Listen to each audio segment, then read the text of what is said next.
Okay, I have selected a spot to sit down and try my hand at some woodworking. So my friend Jamie sent me in the mail this, I don't know how I'm going to do this camera, this wooden spoon making kit. It all comes in here, and I just started making my first like tiny baby wooden spoon. And I'm going to show you what I got so far. So it came with gloves, which have come in handy. So far I've used this tool. Okay, so here is what I have started. It's very rustic so far. Yeah, I'm very new to this. This is my very first one. This is mountain laurel wood, which in Pennsylvania I only really see mountain laurel in the mountains, and it is our state flower, which is really cool. So I gotta take off a lot of this on these edges here.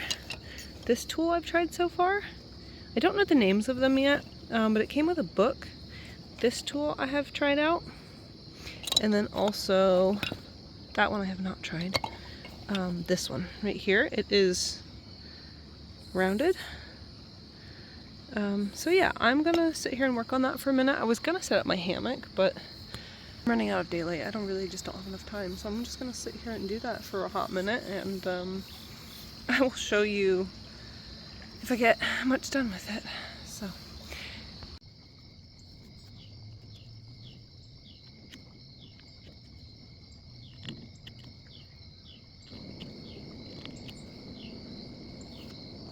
Okay, so while I sit here and work on this, I don't know if I can get myself completely in the frame, but while I sit here and work on this, I wanted to just talk about a story not a story, but something from when I was younger that I remember doing that was really fun.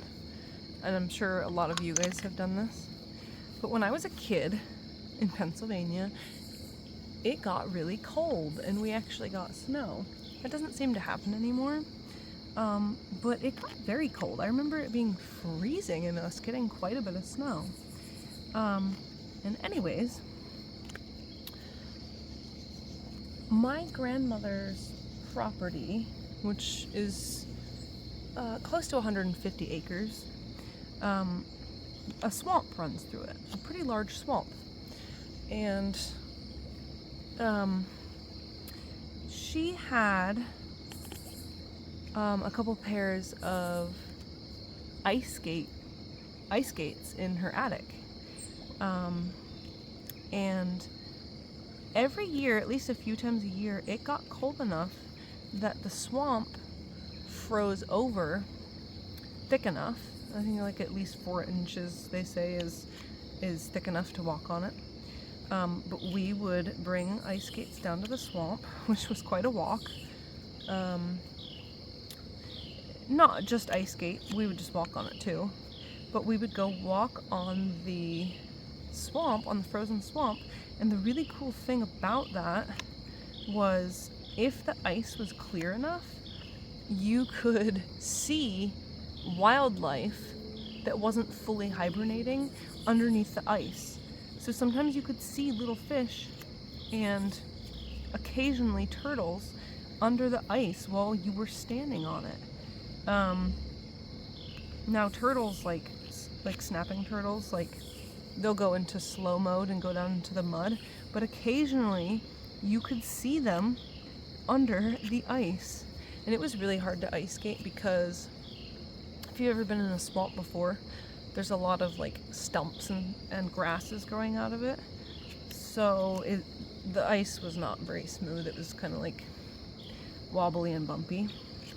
But anyways, one time my cousin was pushing me on a sled on the ice, and he pushed me into a weak spot, and I went through up to here in this freezing cold water, and I had to walk my ass back to my grandmother's house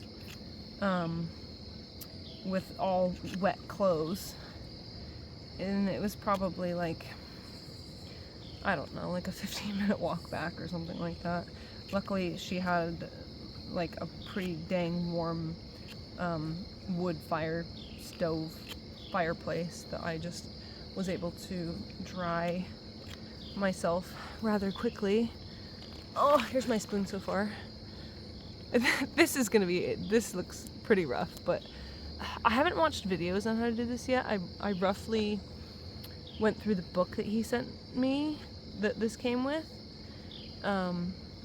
So yeah, this is just meant to be like a really cute little spoon. I'm really glad that they came with these gloves because I totally would cut myself if I did not have them.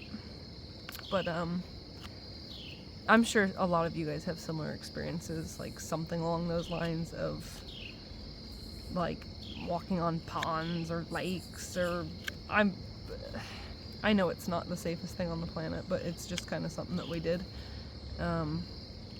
And yeah, and then in the summertime we would go out on her boat. She had a boat. And then we would also go in the dark down and use a deer spotter and watch all the fish swimming around in the dark. And there was a lot of wildlife at nighttime. It was pretty cool. I have a video clip of this from a couple years ago. I will post as a short sometime. It is amazing how many catfish, pike, like northern pike, pickerel, whatever you want to call them. What did I say? Catfish, carp, pike. Those are the three big ones. A bunch of other fish too, but those are like the three big ones. To this day, I still have a thing for swamps because they're just loaded with wildlife. Yeah, and for whatever reason, that swamp is now like, you can't boat on it. There's too many lily pads. It's not as deep as it used to be, so I don't know what's going on with that, but I'm pretty sure it's a tributary to the Susquehanna River, and dumps it into that river.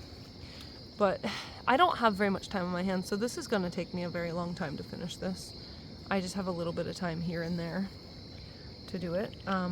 When I go camping this upcoming week, I'm going to take it with me and try to get some of that done. But anyways, thanks for listening to my little story time about my childhood.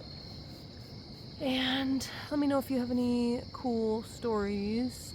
Oh, before I go, I wanted to point out I've been propagating plants in water, and I was thinking, I found this floating downstream, this willow branch, and I'm pretty sure I could easily stick this in my water and see if I can get it to grow roots. I think that would be pretty cool. I will show you.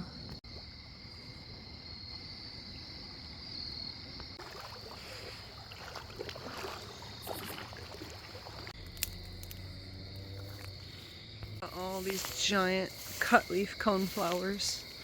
It's like a bird paradise. Correct me if I'm wrong. I do think those are cutleaf coneflower. I don't think I can even get through here.